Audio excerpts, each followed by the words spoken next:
शासन प्रशासन से मांग की है कि होली के पवित्र त्यौहार में किसी भी मुसलमान को यहाँ एंट्री नहीं दें।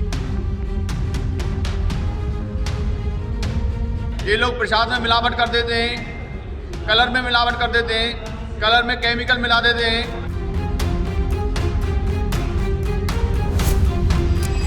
नमस्कार, भारत 24 देख रहे हैं आप, आपके साथ मैं हूं आयुष सूर्यवंशी।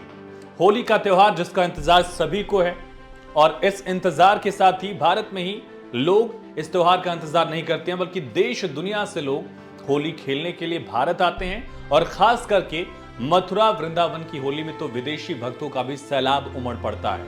लेकिन इस बार की होली को लेकर कई सारे विवाद शुरू हो रहे हैं। दरअसल साधु संतों ने मथुरा में वृंदावन में मांग की है कि इस बार की होली में गैर हिंदुओं का प्रवेश जो है वो रोका जाए, यानी जो मुस्लिम लोग हैं उनको हिंदू त्योहारों में एंट्री न दी जाए। होली के त्योहार पर मथुरा वृंदावन में उनकी एंट्री बैन की जाए और यहां तक कि जो दुकानें लगाई जाती हैं वहां पर भी मुस्लिमों को दुकानें लगाने की इजाजत न दी जाए। विवाद शुरू कहां से हुआ? याद करिए, महाकुंभ 66 करोड़ से ज्यादा लोग महाकुंभ में आस्था की डुबकी लगाने पहुंचे। लेकिन जब ऐतिहासिक महाकुंभ 144 साल वाला संयोग और महाकुंभ की शुरुआत होती है, उस वक्त अखाड़ा परिषद की तरफ से भी कहा गया था कि गैर हिंदुओं का जो प्रवेश है वो महाकुंभ में रोका जाए, उनको दुकानें लगाने की इजाजत न दी जाए। उसी सिलसिले में, उसी रास्ते पर अब मथुरा के भी साधु संतों ने एक मत होकर यह मांग की है कि मथुरा वृंदावन में होली के त्योहार पर मुस्लिमों की जो एंट्री है वो रोकी जाए। और इसमें सबसे बड़ा नाम है दिनेश शर्मा का। श्री कृष्ण जन्मभूमि न्यास के अध्यक्ष दिनेश शर्मा, और जो शाही ईदगाह और कृष्ण जन्मभूमि का मामला है कोर्ट में, तो उसमें हिंदू पक्ष के पक्षकार भी हैं, यानी खुद एक वादी हैं दिनेश शर्मा। दिनेश फलाहारी के नाम से उनको अब लोग जानते हैं। दिनेश फलाहारी ने बाकायदा अपने खून से मुख्यमंत्री योगी आदित्यनाथ को लेटर लिखा और लेटर लिखकर ये मांग की है कि गैर हिंदुओं का जो प्रवेश है वो मथुरा वृंदावन में खास करके होली के त्योहार पर रोका जाए। वृंदावन में सभी संत भगवान की यहाँ मीटिंग हुई है। उस मीटिंग में ये फैसला लिया गया है, सभी ने एक स्वर से शासन प्रशासन से मांग की है कि होली के पवित्र त्यौहार में किसी भी मुसलमान को यहाँ एंट्री नहीं दें, क्योंकि मुस्लिम समाज के लोग नाम बदलकर अपना ढाबा खोलते हैं, नाम बदलकर दुकान चलाते हैं, नाम बदलकर ऑटो रिक्शा चलाते हैं। यदि उनमें दम है तो अपना नाम लिख करके अपना व्यापार करो, नाम बदलकर क्यों हमारे सनातन हिंदुओं को ठगने का प्रयास करते हैं। ये लोग प्रसाद में मिलावट कर देते हैं, कलर में मिलावट कर देते हैं, कलर में केमिकल मिला देते हैं। तो इनको हमारी प्रसिद्ध होली से दूर रखा जाए। हम सभी सनातनियों की यही मांग है कि जब हम इनके धर्म में नहीं जाते, जब हम इनके त्योहारों में नहीं जाते, तो ये हमारे त्योहारों में जबरदस्ती दुकान लगाने का प्रयास क्यों करते हैं। ऐसे लोगों से हमारे त्योहारों को बचाने की कृपा करें।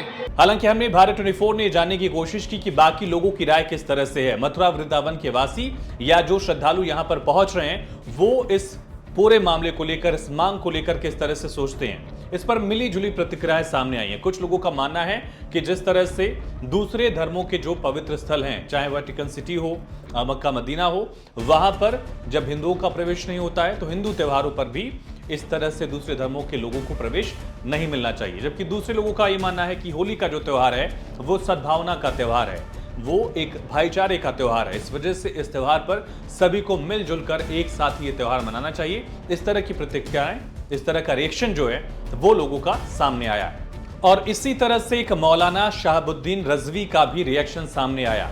उन्होंने कहा कि एक साजिश है ये, इस मांग को उन्होंने साजिश करार दिया और असंवैधानिक करार दिया है।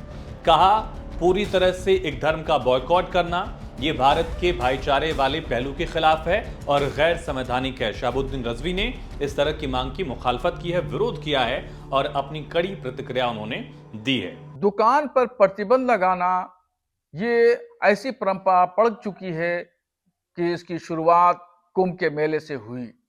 कुंभ के मेले में अखाड़ा परिषद के लोगों ने सबसे पहले ऐलान किया कि यहाँ पर मुसलमानों की दुकानें नहीं लगेगी और उसी तर्ज को अपनाते हुए वृंदावन मथुरा में भी इस बात का ऐलान किया गया है।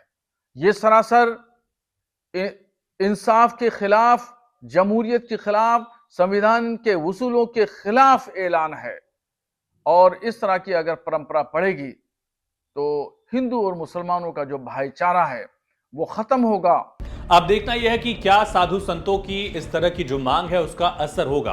हालांकि बहुत कम संभावना है कि सरकार इस तरह का कोई फैसला ले कि किसी खास धर्म के लोगों को किसी खास जगह पर एंट्री ना मिले, खास शहर में। जगह तो चलिए ठीक है, धार्मिक स्थल हो सकता है, लेकिन किसी शहर में किसी खास धर्म के लोगों की एंट्री सरकार बंद कर दे, ऐसा अभी तक नहीं हुआ और इसकी संभावना भी फिलहाल कम देखी जा रही। लेकिन अगर ये बॉयकॉट या जिस तरह का विरोध है वो सामाजिक स्तर पर दिखता है तो उसका क्या असर होगा, ये भी आने वाले वक्त में हम देखेंगे।